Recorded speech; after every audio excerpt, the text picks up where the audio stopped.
Sore itu, matahari mulai tenggelam di balik perbukitan hijau. Kabut turun perlahan dari arah hutan pinus dan menelusup di antara pepohonan teh yang membentang luas. Udara terasa dingin menusuk tulang. Burung-burung terakhir sudah kembali ke sarangnya, menyisakan suara jangkrik dan gemerisik dedaunan yang diterpa oleh angin. Darto mengendarai sepeda motor tuanya pelan-pelan di jalan tanah yang sempit. Ban belakangnya beberapa kali tergelincir karena batu licin dan lumpur sisa hujan sore tadi. Di punggungnya tergantung tas kecil berisi pakaian seadanya dan beberapa barang penting. Ia baru saja menempuh perjalanan hampir 4 jam dari kota, menuju ke arah desa Pujon, tempat ia akan bekerja sebagai penjaga kebun teh peninggalan pamannya. Desa itu terasa sunyi, karena rumah-rumah berjajar jauh satu sama lain. Sebagian berdinding dari papan tua, sebagian lagi dari anyaman bambu. Di sepanjang jalan hanya beberapa lampu minyak yang tergantung di teras rumah warga. Darto sempat berhenti di perempatan kecil mencari arah rumah yang dimaksud. Rumahnya di pinggiran kebun, belakang rumah Mbah Sumi. Begitu pesan pamannya di surat beberapa minggu lalu. Nama itu, Mbah Sumi, sempat disebut oleh tukang ojek yang mengantarnya sampai pertigaan. Tapi anehnya saat nama itu disebut, si tukang ojek malah cepat-cepat pamit dan menolak mengantar lebih jauh. "Saya sampai sini aja ya mas, nanti kalau malam lewat belakang kebun suka ada yang aneh-aneh," katanya sambil menyalakan rokok lalu memutar motor cepat-cepat. Darto tidak menanggapi. Ia berpikir itu hanya omongan orang kampung yang takut pada cerita mistis. Setelah berjalan beberapa menit lagi, akhirnya Darto melihat sebuah rumah kecil di pinggir kebun teh. Rumah itu memang sudah tua, tapi terlihat masih kokoh. Dindingnya terbuat dari papan, atapnya miring ke satu sisi, dan di depannya tumbuh pohon mangga yang besar. Di sebelah belakang rumah itu tampak sebuah bangunan lain yang lebih tua. Dari situ samar terdengar suara ayam jantan berkokok pendek. Padahal malam sudah hampir tiba. Darto menyalakan lampu Petromax dan membuka pintu rumah barunya. Bau lembab langsung menyergap hidung. Debu tebal menempel di meja dan sarang laba-laba menggantung di setiap sudut langit-langit rumah. Ia meletakkan tas, membuka jendela, dan duduk di kursi kayu yang berderit. Di luar suara jangkrik semakin keras, angin berhembus membawa aroma tanah basah dan sedikit bau bunga Kamboja yang samar. Darto baru sadar, di halaman belakang rumahnya ternyata banyak sekali bunga Kamboja yang tumbuh liar. Beberapa tangkainya terjatuh ke tanah seperti baru dipetik. Ia menatap ke arah rumah di belakang kebunnya, rumah yang tadi tampak gelap, dan dari jendela kecil di sana terlihat cahaya redup seperti dari pelita tua dan terdengar suara perempuan bersenandung pelan. Nadanya datar, lembut, tapi entah kenapa membuat bulu kuduk Darto meremang. Liriknya tidak jelas, hanya seperti alunan nyanyian tanpa kata. Mungkin itu suara Mbah Sumi, begitu gumam Darto sambil memaksa tersenyum. Namun semakin lama didengar, nyanyian itu seperti semakin mendekat, seolah bukan dari rumah belakang, tapi dari balik kebun teh di samping rumahnya. Darto pun menutup jendela, berusaha tidak peduli. Ia menyiapkan kompor minyak, menanak nasi, dan makan seadanya. Tapi sepanjang malam suara itu terus terdengar. Kadang dekat, kadang jauh, kadang seperti berhenti tepat di belakang dinding kamarnya. Hingga akhirnya sekitar tengah malam suara itu benar-benar hilang. Suasana pun kembali sunyi. Darto mencoba tidur, tapi matanya tidak bisa terpejam karena di dalam kepalanya nyanyian itu terus berulang pelan, datar, dan dingin. Sebelum akhirnya ia terlelap, Darto sempat mendengar suara langkah pelan di luar rumahnya. Di tanah berkerikil, langkah yang berat, terseret dan berhenti tepat di depan pintu rumahnya. Tapi pintu itu tidak pernah diketuk. Pagi harinya saat ia keluar rumah untuk mencuci muka, tanah di depan pintu terlihat basah dan meninggalkan jejak kaki kecil. Telapak kaki yang kurus, seperti milik perempuan tua. Padahal malam tadi ia tidak melihat siapapun yang lewat. Semenjak itu, nama Mbah Sumi mulai terasa asing di telinganya. Bukan lagi seperti nama tetangga biasa. tapi seperti sesuatu yang tidak seharusnya masih hidup di desa itu. Di pagi hari, kabut masih tergantung rendah di atas kebun teh. Embun menetes dari pucuk-pucuk daun, membuat udara terasa lebih dingin dari biasanya. Darto terbangun lebih awal, ingin membersihkan rumah dan berkenalan dengan warga sekitar. Di dapur kecilnya, ia menyalakan kompor minyak dan mulai memasak sayur lodeh, sisa bahan yang dibawanya dari kota. Bau santan dan terong muda memenuhi ruangan, membuat perutnya terasa lapar. Tapi entah kenapa, setiap kali ia menatap keluar jendela, perasaannya terasa aneh, seperti ada yang sedang memperhatikannya dari kejauhan. Di belakang rumah, kabut belum juga sirna. Rumah tua yang semalam ia lihat kini tampak lebih jelas. Papan kayunya telah kusam, beberapa bagiannya telah lapuk, dan atapnya miring ke satu sisi. Di halaman depan rumah itu ada jemuran tua dengan selembar kain jarit lusuh yang bergoyang pelan ketika tertiup angin. Darto berpikir untuk sekalian berkenalan dengan penghuni rumah itu seperti pesan pamannya.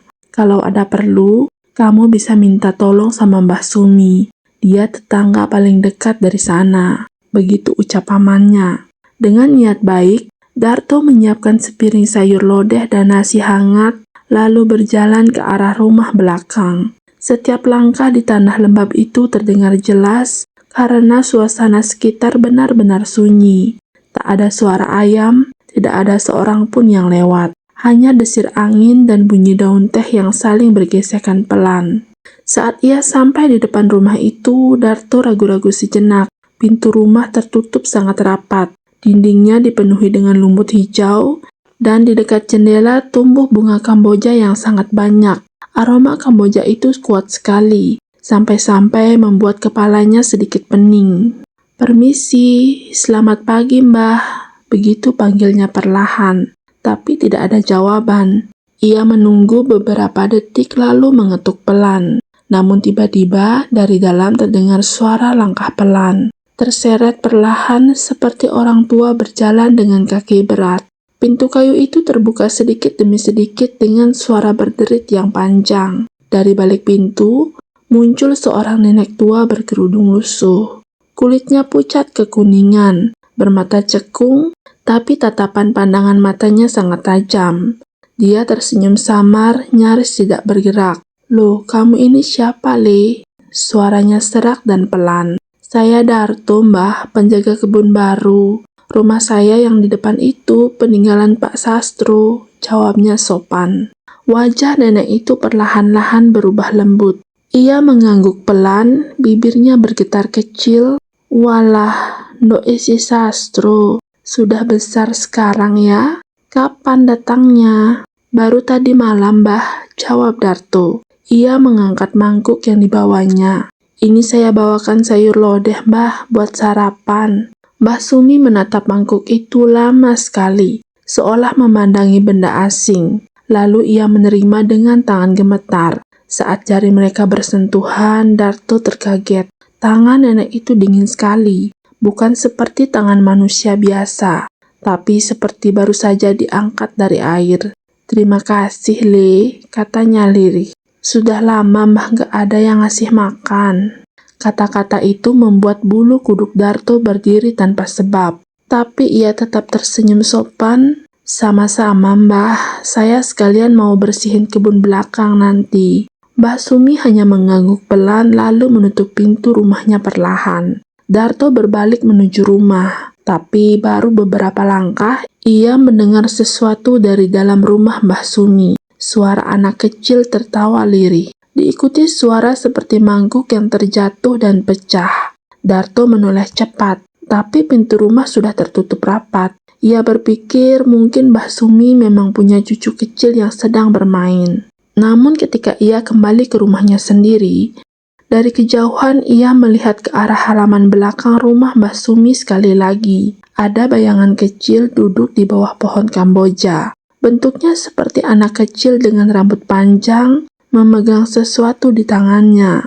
Tapi tubuhnya terlalu pucat dan tidak menimbulkan bayangan sama sekali di tanah. Darto terdiam lama. Saat ia mencoba menatap lebih jelas, kabut kembali turun menutupi pemandangan. Dan ketika kabut itu menipis beberapa detik kemudian, bayangan kecil itu sudah tidak ada di sana. Siang itu Darto merasa rumahnya terasa lebih dingin. Suara angin seperti membawa aroma Kamboja masuk lewat jendela. Meski jaraknya cukup jauh, kadang-kadang dari arah rumah belakang terdengar suara nyanyian lirih yang sama seperti semalam. Hanya saja kali ini disertai suara piring beradu dan langkah kaki di lantai kayu. Malam harinya saat Darto hendak menutup pintu, ia melihat sesuatu yang membuatnya berhenti. Di depan pintu rumahnya ada mangkuk sayur lodeh yang tadi pagi ia berikan. Tapi kini sayur itu sudah berubah warna. Kuahnya hitam pekat dan di atasnya terapung bunga Kamboja yang masih segar.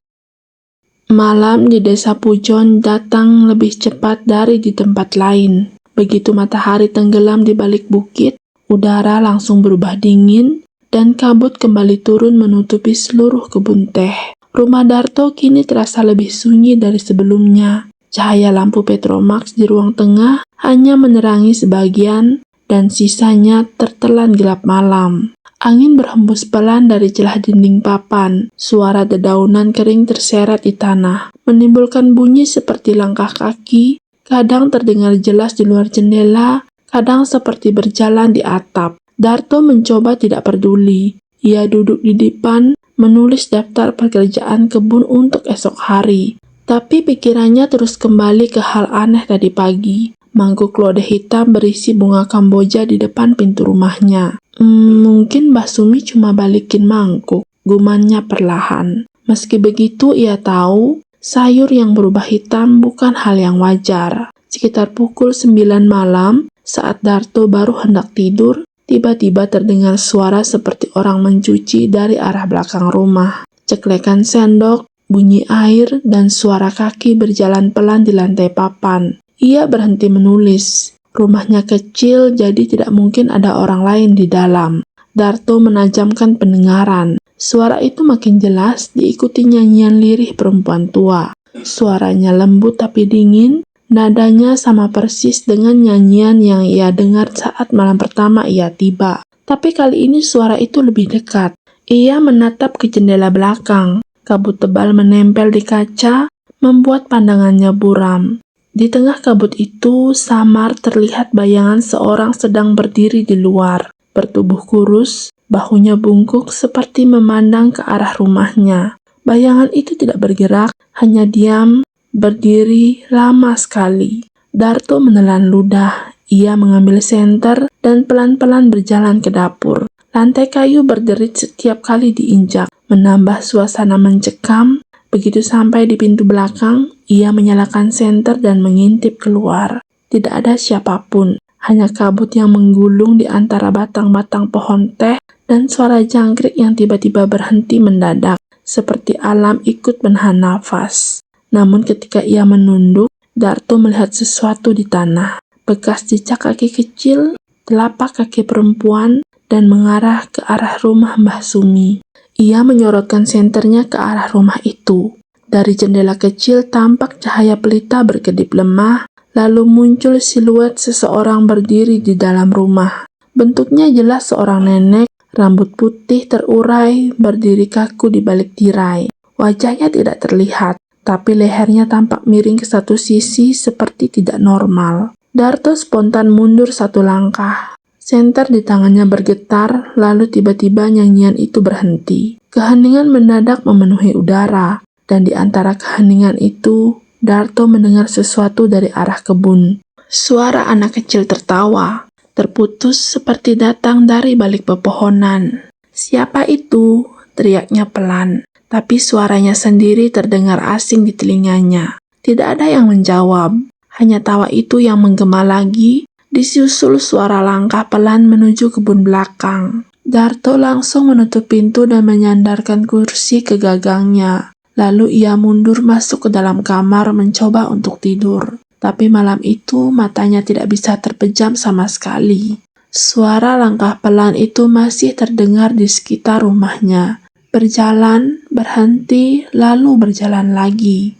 seolah ada seseorang yang berkeliling tanpa tujuan. Di sela suara langkah itu, sesekali terdengar gumanan perempuan tua dari kejauhan. Kata-katanya tidak jelas, hanya seperti bisikan panjang berulang-ulang. Suara itu entah datang dari mana, tapi terasa sangat dekat di telinga Darto. Lalu tiba-tiba, tepat di luar dinding kamarnya, suara itu berhenti, dan terdengar suara nafas berat.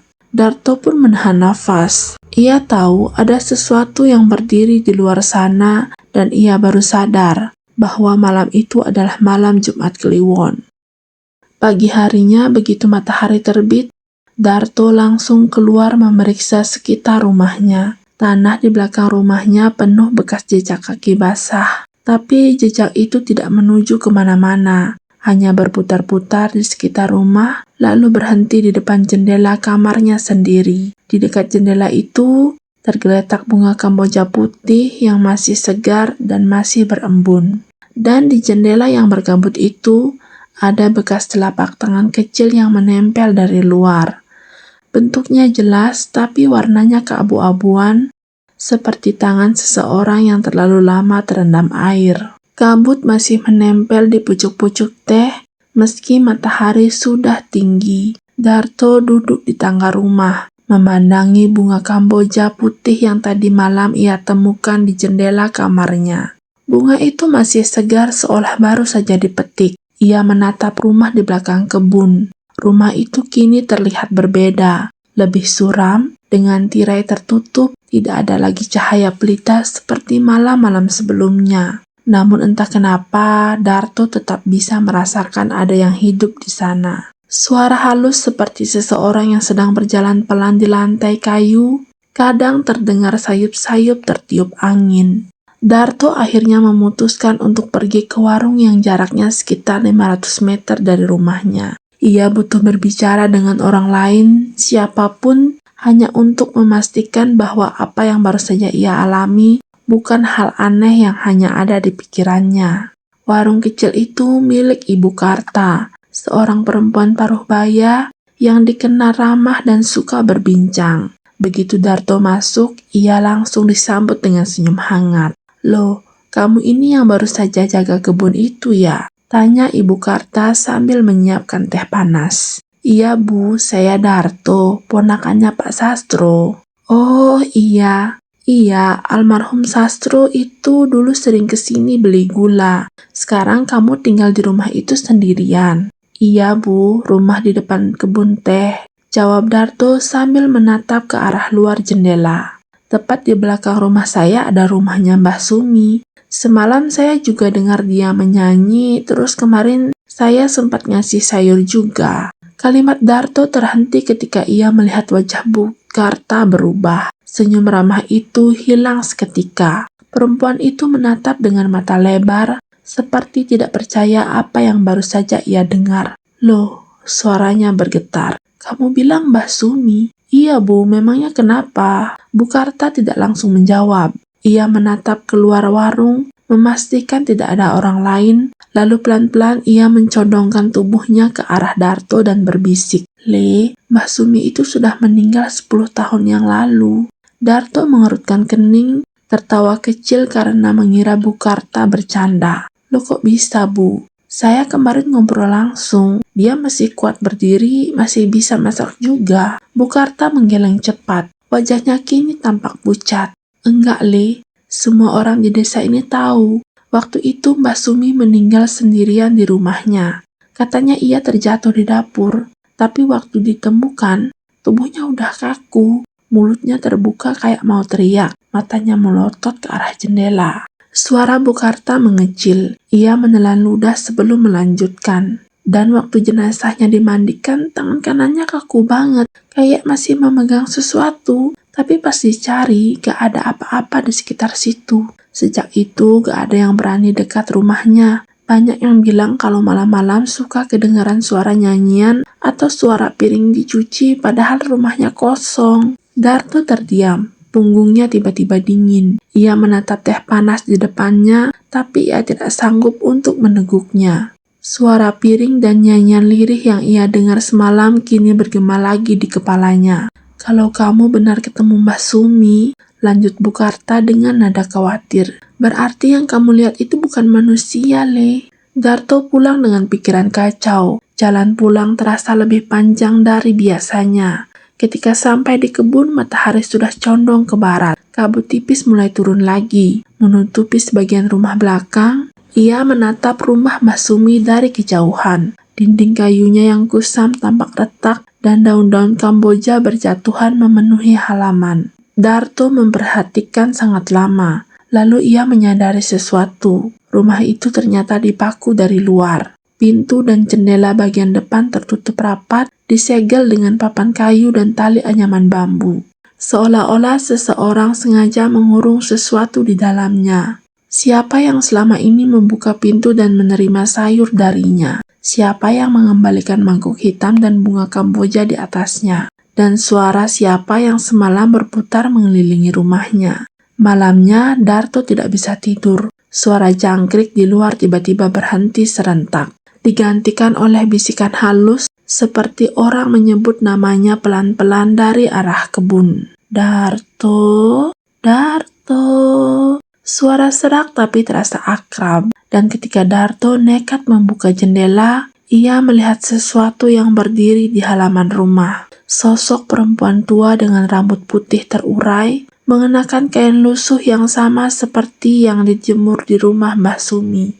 Ia berdiri diam sambil membawa mangkuk sayur lodeh hitam di tangannya. Wajahnya setengah hancur, menatap kosong tapi tetap menatap ke arah Darto. Le, makasih sudah ngasih makan ya, katanya lirih, sebelum tubuhnya perlahan memudar bersama kabut malam. Pagi harinya, warga desa menemukan Darto pingsan di teras rumah dengan tubuh menggigil hebat. Di tangannya masih tergenggam erat bunga Kamboja putih, dan di depan pintu rumahnya terdapat mangkuk kosong yang baru dicuci bersih masih meneteskan air. Sejak kejadian itu, Darto tidak lagi bisa tidur dengan tenang. Setiap malam, suara nyanyian lirih selalu datang, terkadang jauh dari kebun, kadang tepat di belakang jendela kamarnya, tapi malam ini suaranya berbeda, lebih pelan, lebih dalam, dan terdengar seperti berasal dari dalam rumahnya sendiri. Jam menunjukkan pukul 12 lewat sedikit. Lampu Petromax di ruang tengah telah meredup. Cahayanya bergetar seperti hendak padam. Angin berhembus lewat celah papan, membawa aroma tajam bunga Kamboja yang sangat kuat, sampai Darto hampir muntah. Ia menutup hidungnya dengan kain, tapi bau itu makin lama makin menyengat. Dari arah dapur, terdengar suara piring diletakkan di atas meja. Perlahan, suara itu diikuti langkah pelan, terseret menuju ke ruang tengah. Langkah itu berhenti tepat di depan pintu kamarnya. 3 ketukan pelan terdengar tapi sangat jelas. Darto gemetar. Ia memegang gagang pintu dengan tangan dingin dan berkata dengan suara serak, "Siapa di luar?" Tidak ada jawaban, hanya suara nafas berat dari balik pintu. Kemudian terdengar suara orang yang ia kenal. Suara perempuan tua, serak dan pelan. "Le, aku titip mangkok ya." Nafas Darto tercekat. Itu suara Mbah Sumi, suara yang sama dengan malam-malam sebelumnya, suara yang seharusnya tidak mungkin masih bisa ia dengar. Ia menelan ludah dan memberanikan diri membuka pintu secara perlahan. Dingin luar biasa langsung menerpa wajahnya, dan di ambang pintu, di bawah cahaya temaram, ia melihat mangkuk putih tergeletak di lantai. Mangkuk yang sama seperti yang dulu ia berikan, tapi isi di dalamnya membuat darahnya berhenti mengalir. Sayur lodeh itu sudah berubah menjadi cairan hitam kental berbau anyir. Di antara cairan itu mengapung bunga Kamboja dan segumpal rambut panjang. Darto melangkah mundur, nafasnya tersengal. Namun sebelum sempat ia menutup pintu, udara di sekitarnya tiba-tiba berubah dingin sekali, seolah semua panas disedot habis. Dari bayangan di dinding, perlahan muncul sosok perempuan tua berkerudung lusuh, tubuh miring, leher patah, mulut setengah terbuka, dan dari sela bibirnya mengalir cairan hitam yang sama seperti di mangkok itu. "Terima kasih Yole, kamu sudah ngasih makan aku." Suaranya bergetar bercampur bunyi seperti air yang mendidih pelan. Darto tidak bisa bergerak. Matanya membulat, tubuhnya membeku di antara takut dan tidak percaya. Tapi kamu tahu, Le, yang kamu kasih makan bukan aku saja. Dari arah belakang sosok itu muncul bayangan kecil. Tanpa wajah, berkulit pucat dengan rambut panjang menutupi dada. Ia berdiri diam di samping Mbah Sumi, menggenggam ujung kainnya. Tubuh anak itu tampak basah dan di kakinya meneteskan air ke lantai kayu membentuk genangan hitam kecil. Mbah Sumi menatap Darto dengan pandangan kosong. Dia dulu mati kelaparan bersamaku, katanya pelan. Sekarang tiap kali ada orang baru di sini, kami diberi makan lagi. Tiba-tiba lampu Petromax padam. Ruangan langsung gelap total. Hanya terdengar suara nafas Darto yang berat dan suara langkah kaki kecil mendekat perlahan. Lalu suara bisikan di telinga Darto dingin dan sangat dekat. Le, kamu juga lapar kan? Setelah itu semuanya gelap. Darto tidak ingat apa-apa lagi. Keesokan paginya, warga yang melewati kebun teh melihat pintu rumah Darto terbuka. Mereka memanggil-manggil tapi tidak ada jawaban. Saat beberapa orang masuk, mereka menemukan Darto tergeletak di ruang tengah. Tubuhnya lemas dan wajahnya pucat seperti orang kehabisan darah. Di sebelahnya ada mangkuk putih kosong, masih meneteskan cairan hitam dari dasarnya. Dan di lantai kayu di dekat dapur ada jejak kaki kecil basah mengarah ke arah pintu belakang, lalu berhenti begitu saja. Beberapa hari kemudian rumah itu dikosongkan. Warga desa menancapkan sesaji di depan rumah Mbah Sumi, seperti dulu saat pertama kali nenek itu meninggal. Sampai sekarang rumah itu masih berdiri di tepi kebun teh, sepi dengan halaman yang selalu dipenuhi bunga kamboja segar setiap malam Jumat. Orang-orang berkata kalau lewat di sana tengah malam, kadang masih terdengar suara perempuan tua memanggil pelan dari balik kabut. Dan setelah itu, biasanya tidak ada yang berani menoleh.